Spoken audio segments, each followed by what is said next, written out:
এই ঈদে যদি আপনি ডিফারেন্ট কিছু ট্রাই করতে চান, চিকেন খাপসার থেকে বেস্ট কোনো রেসিপি হতেই পারে না। বিশ্বাস করেন, চিকেন রোস্ট, বিরিয়ানি, পোলাও তো আমরা সবসময় ট্রাই করি। কেননা এইবার ঈদে আপনি চিকেন খাপসাটাই ট্রাই করেন।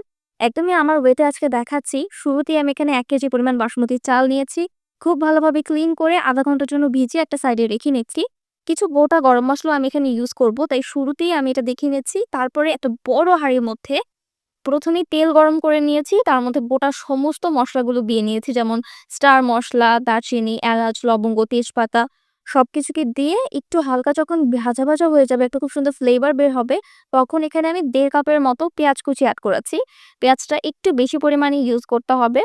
এখন আমি এখানে সামান্য পরিমাণে আদা বাটা এবং রসুন বাটা ইউজ করব। ইউজুয়ালি খাপসাতে এটা ইউজ করা হয় না।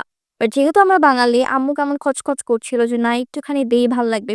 সো এটা অপশনাল, চাইলে দিতেও পারেন, না চাইলে না দিলেও চলবে। এরপরে এখানে আমরা অনেকগুলা কাঁচামরিচ ইউজ করেছি।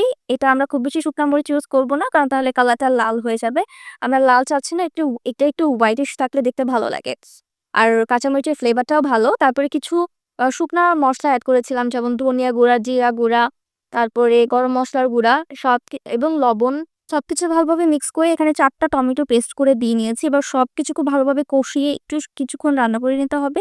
তারপরে এখানে আমি ২ টা সোনালী মুরগি নিয়েছি। একদম বড় সাইজের ছিল মুরগিগুলো।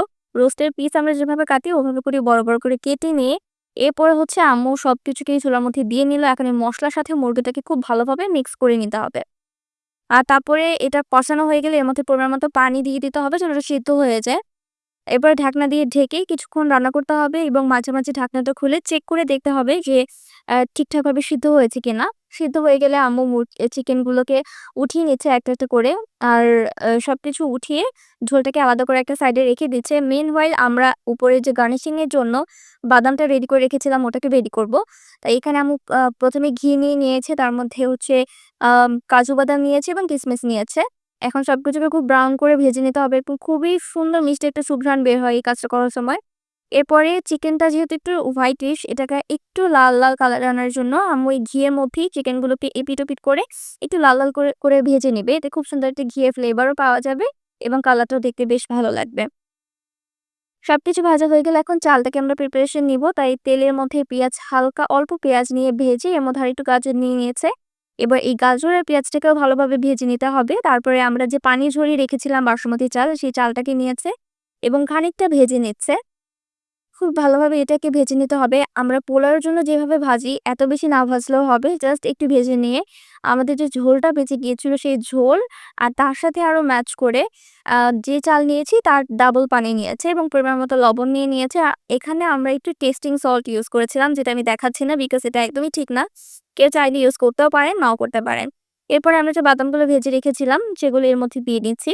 চাইলে আপনারা বাদামটা শুধুমাত্র গার্নিশিং এর জন্য ইউজ করতে পারেন। বাট আমরা চাচ্ছিলাম যে ভেতরে দেই, তাহলে ফ্লেভারটা আরো ভালো আসবে। সো এভাবে করে যখন চালটা একদম 80-90% সিদ্ধ হয়ে যাবে, উপর থেকে চিকেনগুলোকে নিয়ে নিচ্ছি। উপর থেকে খুব ভালোভাবে চিকেনগুলো ছড়িয়ে দেওয়া হলে ঢাকা দিয়ে ঢেকে দমে রাখলেই কিন্তু আপনার খাবসা একদম রেডি। আর এই যে আমাদের ফুড ব্লগার, আমাদের দ্য মেইন ফুড ব্লগারের রিভিউ শোনান। এটা টেস্ট কেমন হয়েছে ইহান? মজা? ট্রাস্ট মি, আমি আসলে চিন্তাও করি নাই যে এটা টেস্ট এত ভালো হবে। আমি পুরান ঢাকাতে একবার মাত্র ট্রাই করেছিলাম চিকেন খাপসা। আমার কাছে তখন মোটামুটি ভালো লেগেছিল। বাট আমাদের বাসায় রান্না করাটা যে এত টেস্টি হবে আমি আসলেই চিন্তা করি নাই। ডেফিনিটলি আমার রেসিপিটা ফলো করে আপনারা বাসায় বানাবেন।